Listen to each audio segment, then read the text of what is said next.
If you're tired of feeling like you need to eat less and less just to avoid gaining weight, and you see others who seem to be able to eat way more food while staying lean, this episode is for you. Today, I'm breaking down exactly how to increase your daily metabolism to burn 500 to 1,000 more calories every day without endless cardio or anything extreme. You'll discover the 4 key factors that actually determine your metabolic rate and how to optimize each one for maximum but sustainable results. Whether you're deep in a fat loss phase or trying to maintain while eating more food, this episode will give you a specific list of things to do to add up to 1,000 more calories to your daily metabolism. Welcome to Wits and Weights, the podcast that blends evidence and engineering to help you build smart, efficient systems to achieve your dream physique. I'm your host, Philip Pape.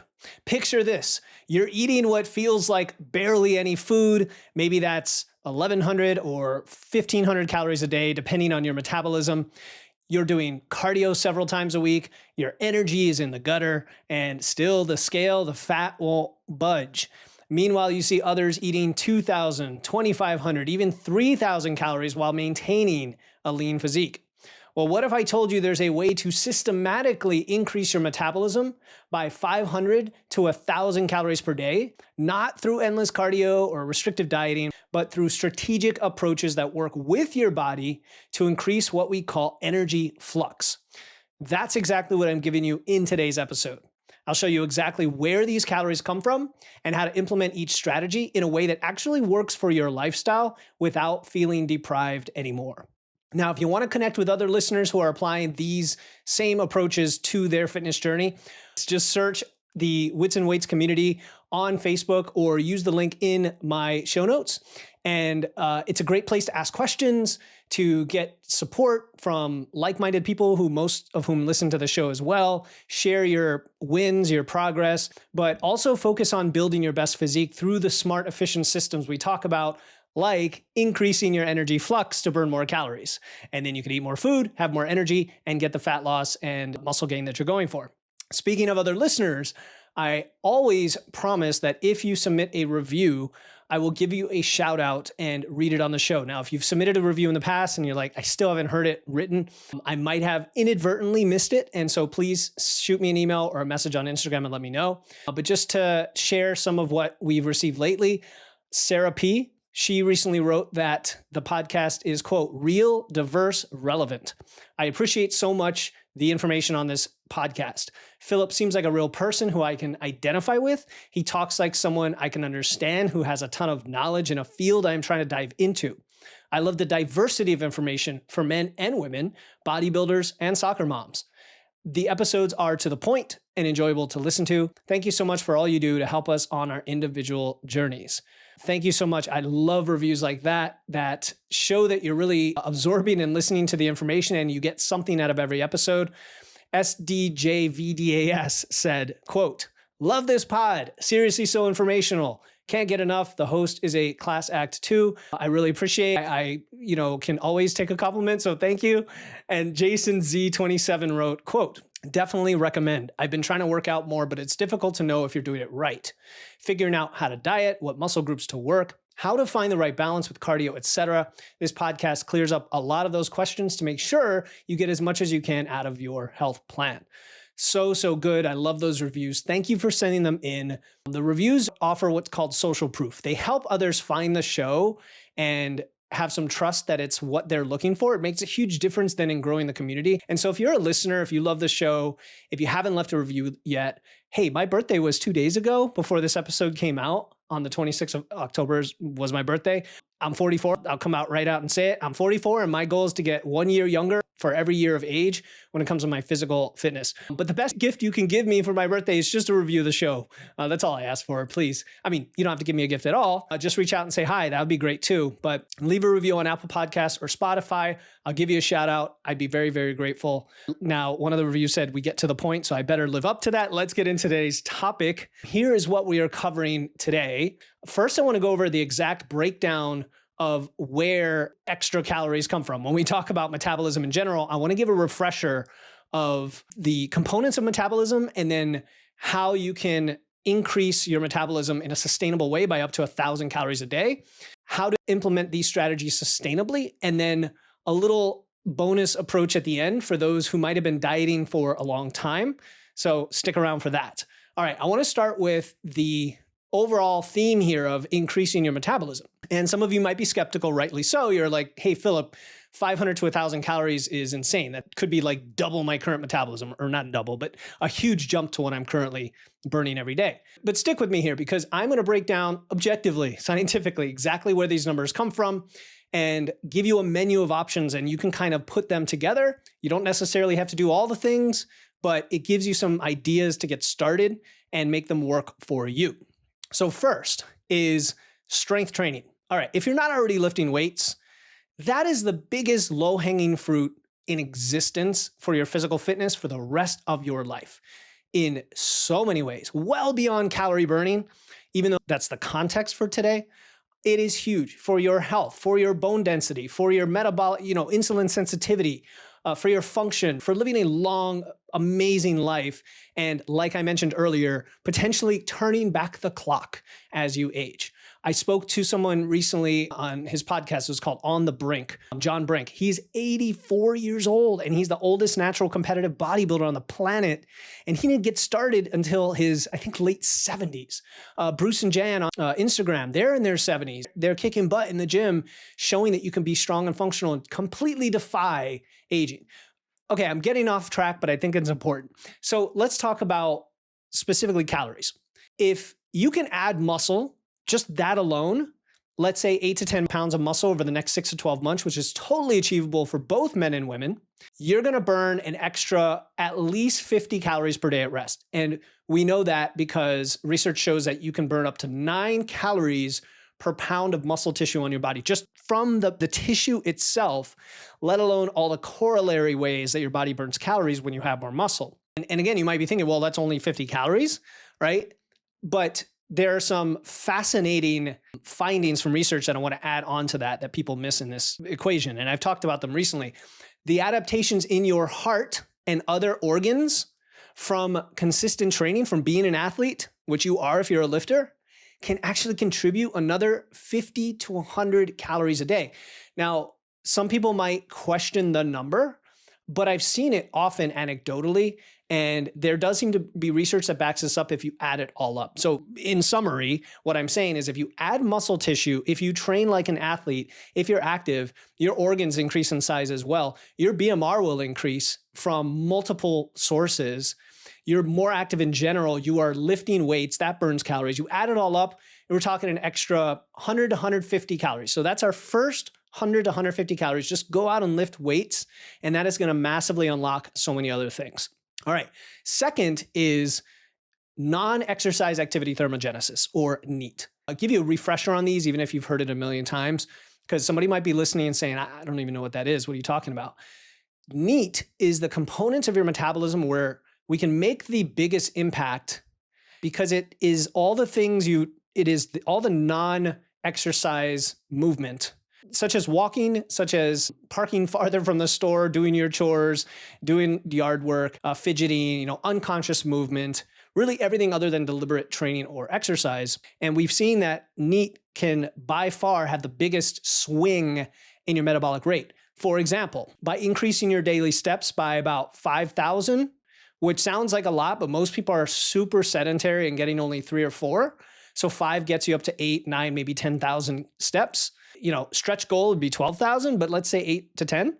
All right. That's about an extra up to an hour of walking spread throughout your day, right? And walking can be spread all over the place in all different ways.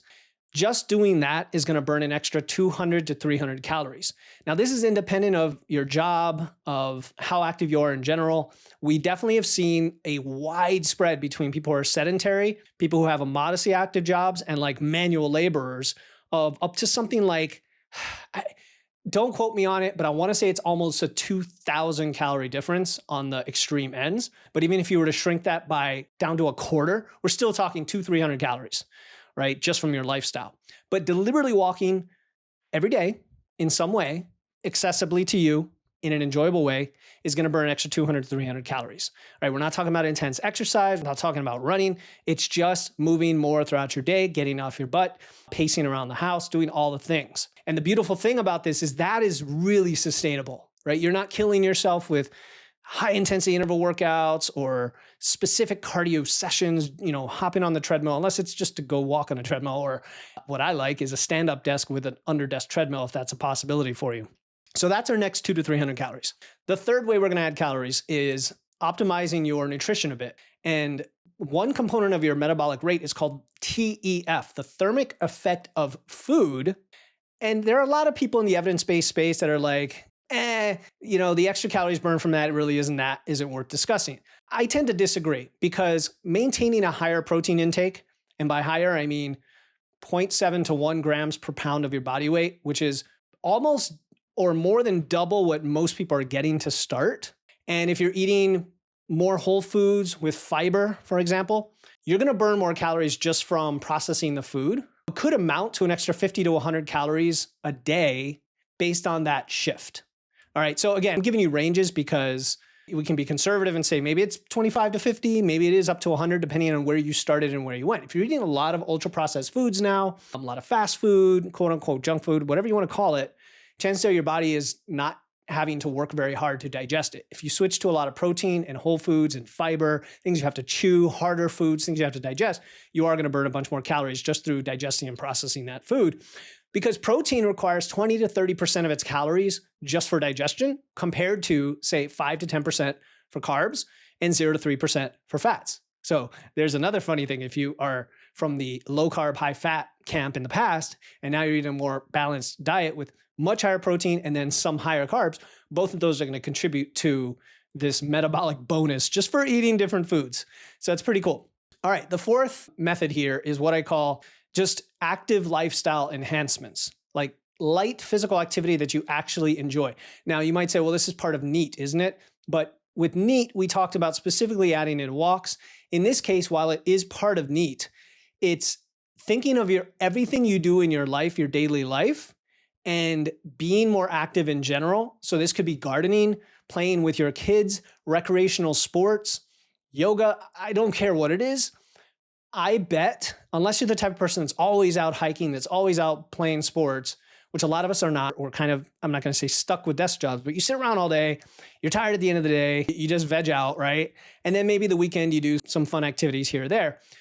But can you think of a strategy where you every day are active doing something? And if you have kids, for example, fathers, mothers out there, I mean, especially the dads out there, if you're not playing with your kids almost every day in some way, take advantage of that. It's such a wonderful bonding opportunity. It's so great for them.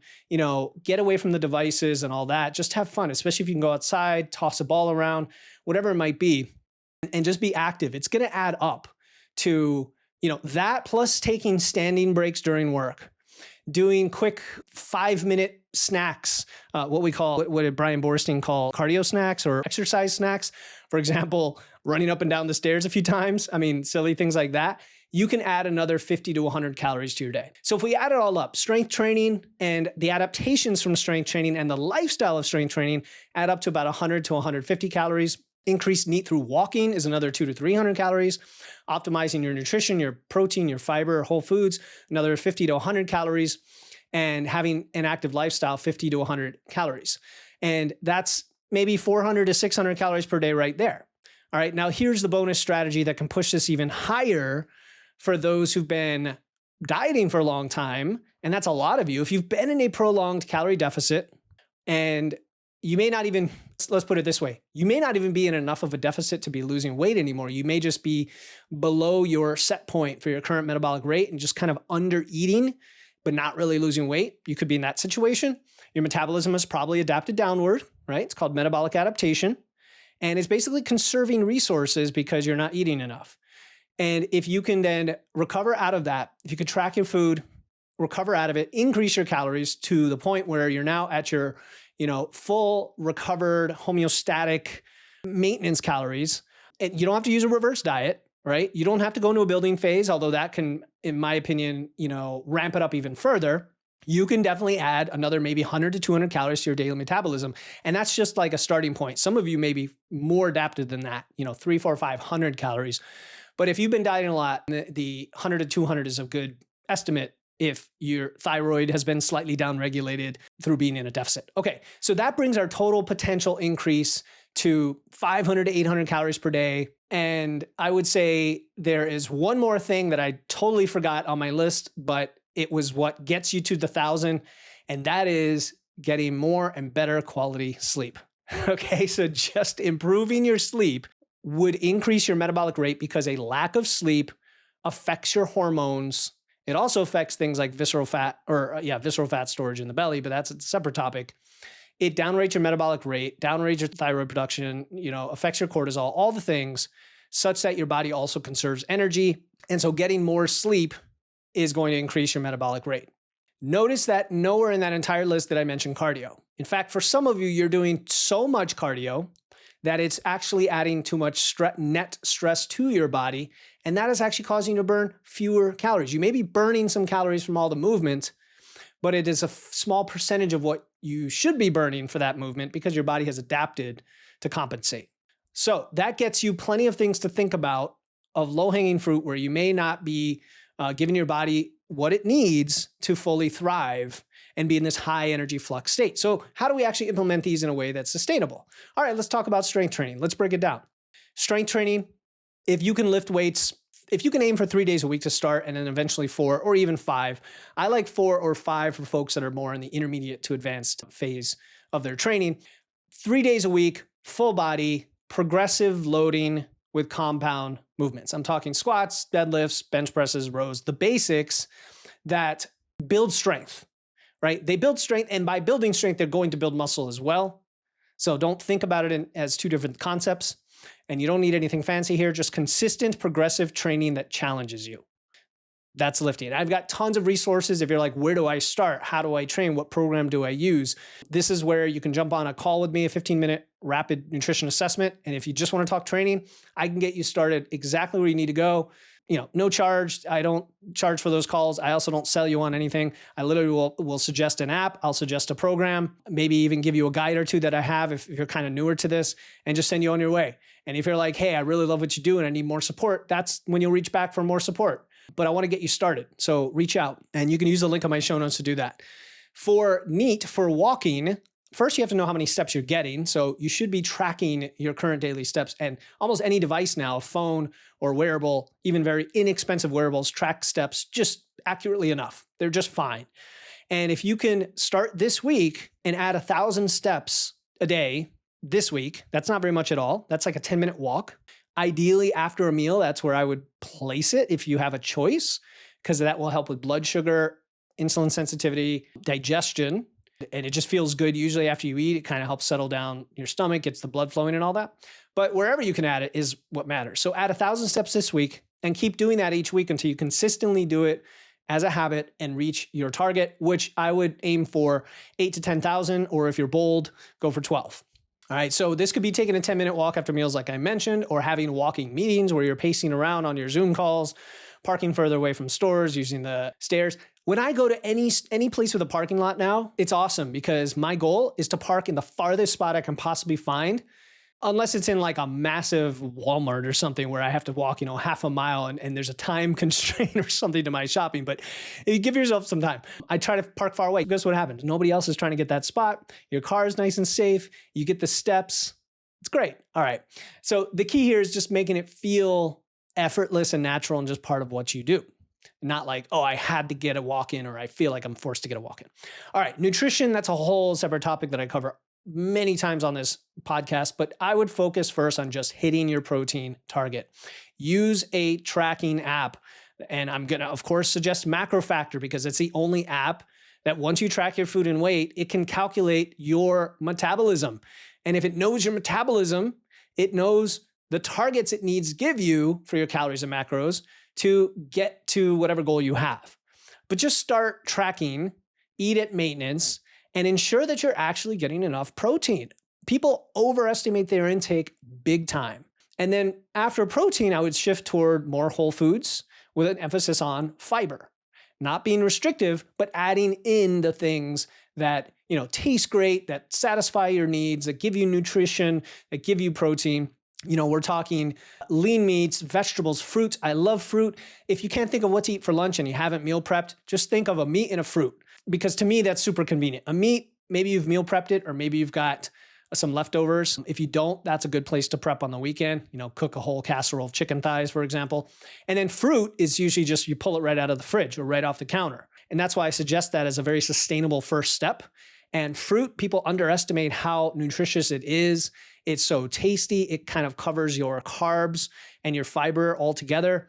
Sure, it has some calories, but it's so many fewer calories than you think, given the volume, right? Obviously, greens like broccoli are going to have almost no calories, but it's not all about calories, right? It's also about the fiber and the taste, and you need some carbs and so on. So protein, then fiber, whole foods, and then you're still going to enjoy some of the foods you love anyway. As part of that process, your body is going to be burning, more like a furnace when it comes to digesting all of that food. And you're just optimizing your pattern slowly over time. So that's for nutrition. For the active lifestyle, find something you really enjoy to do. Maybe it's throwing a Frisbee with your kids. Maybe it's doing some yard work. Let me tell you something my wife has taught me, okay? I used to hate doing the lawn. We have a huge yard now. It's like 1.5 acres. We have a mowing tractor. I still in the back of my head think, oh, I have to mow the lawn. Now, my wife loves it. She just loves being outside in general and doing anything outside, including yard work. She sometimes mows the lawn, so thank her for that. We have an equal opportunity household. And I would say it's 50% of the time I mow the lawn. But she's taught me, now granted, that's a lawn tractor. So this is actually a terrible example, I just realized. But after doing that, I'll go do some weed whacking, some cleanup of the weeds, anything to just use my hands, take pride in my house. And I don't outsource any of that stuff. The only thing we outsource is plowing the driveway, because it's like 300 feet long in the middle of winter in New England. I'm not going to do that when I've got to get to work. Anyway, so I don't know if I'm like helping my case or hurting my case. Find a thing that you enjoy doing. Maybe you don't enjoy doing yard work. Maybe you want to take a dance class, dance with the kids, whatever. The goal is to move more without it feeling like exercise. Okay, so hey guys, this is me being real. I'm not even going to edit any of that stuff out. Take with it what you will. All right, now here's something that most people miss when it comes to enhancing your metabolism. It's not just about stacking up ways to burn calories. It's doing things that support your physical health, your function, your longevity, and allowing those things to then drive you to do the other things that also support that and create this compounding effect. Not just a habit compounding effect, like one thing leads to better outcomes over the long term. It's that one activity like lifting weights leads to wanting to move more, leads to wanting to eat better, leads to wanting to sleep more, and so on and so forth. And it starts to add up and create a compounding effect. I've mentioned the term upward spiraling from positive psychology. The idea, once you do one positive thing, it leads to another, to another, to another, and they just start to stack on top of each other, right? So you think about, for example, when you build muscle, you're not just burning calories in the gym, you're also burning calories when you're at rest. You're also, increasing your organ size. So that's even yet another way to think about the compounding effect, is that there's a cascade even in your body. Your body's like, okay, I see what you're doing here. You're active. You need to move heavy things. You need to load your body. I need to adapt. I, as in like anthropomorphizing my own internal body's monologue, I need to optimize everything cognitively, the neural connections, the muscle tissue and the sarcomeres, the way I utilize nutrients, and you become this like machine with a huge engine burning lots of calories. And again, it's not just about that, but hey, take the bonus along for the ride for doing all these wonderful things that are great for you anyway, right? When you increase your NEAT, when you walk more, when you get up off the chair, you then improve your cardiovascular fitness. And by the way, studies now have confirmed that the amount of cardio is more important than the type, meaning if you just walk a lot, and it's equivalent to running the same amount, you're pretty much going to get a similar cardiovascular improvement, with the exception of the optimal end of that. In other words, if you're trying to go at maximum VO2 and maximum conditioning and like endurance sports, okay, you should probably add in training for those. But if you just want general fitness that's like as good as it needs to be to thrive for the rest of your life and be sustainable, Walking can do it, believe it or not. Now, many of us get into that. We're like, okay, now what do I do? I'm going to throw on a rucksack. I'm going to go on an incline. Maybe I'm going to throw in some prowler pushes. Maybe I do want to do some sprinting. Maybe I want to do this sport over here. And you start to get more athletic anyway, hopefully. Some of us, though, don't. Some of us just like to lift. We get off our butt. We walk around. We're just generally active. We do things outside. We do things with our hands. We go help somebody move into their new house. And we're just a more active person. And then people are not having to take care of us when we're in our 60s, 70s, 80s, 90s. In fact, we might be taking care of them because we can, because we're capable. So when you optimize all these things, other things improve. When you optimize your nutrition, you improve your ability to train, to perform, to recover. And yes, that includes potentially increasing your carbs. All right. I saved it for deep into the episode because then I know all the YouTube trolls will never hear it. And all of these things create an upward spiral where each improvement enhances the other. Now, the opposite of that would be crash diets, extreme exercise programs, right? Which are short, quick fixes where you punish yourself, you berate yourself, you get a short-term result that you think is what you want and it ends up not being, and it has no long-term impact whatsoever, makes you miserable, and it trashes your mental state. That's not what we want. So the key to making all this work is sustainability. I think that is one of the most important terms that we use on this podcast and in this philosophy is getting it to work for you and it's part of your life. Don't try to implement everything at once, right? Start with one thing. Maybe you increase your daily steps. Maybe you start training, right, with a new training program. And then once that becomes ingrained, a habit, a system, you start to add other elements in, right? So not quick fixes, not extreme measures, but building and stacking a running, burning metabolism that also supports your goals long-term. And your body's incredibly adaptive. It's incredibly adaptive. So give it the stimulus, that positive stimulus that it needs, give it to it consistently, and it will respond and do the work for you. And then guess what? You can eat more food. Hey, you're like, what does this all mean? I can eat more food. Yes, absolutely. All right. So if today's episode resonated with you and you want to discuss these metabolism boosting strategies with other people who are implementing them, join our free Wits and Weights Facebook group. Super supportive community where we dive deeper into topics like this. We share our experiences. We help each other succeed. I do a bi-weekly live on Fridays answering your questions. So much good stuff in there. Just search Wits and Weights on Facebook or click the link in the show notes to join the group and I will approve you. Until next time, keep using your wits, lifting those weights, and remember, your metabolism is dynamic and you can train it to work for you, not against you. Talk to you next time here on the Wits and Weights podcast.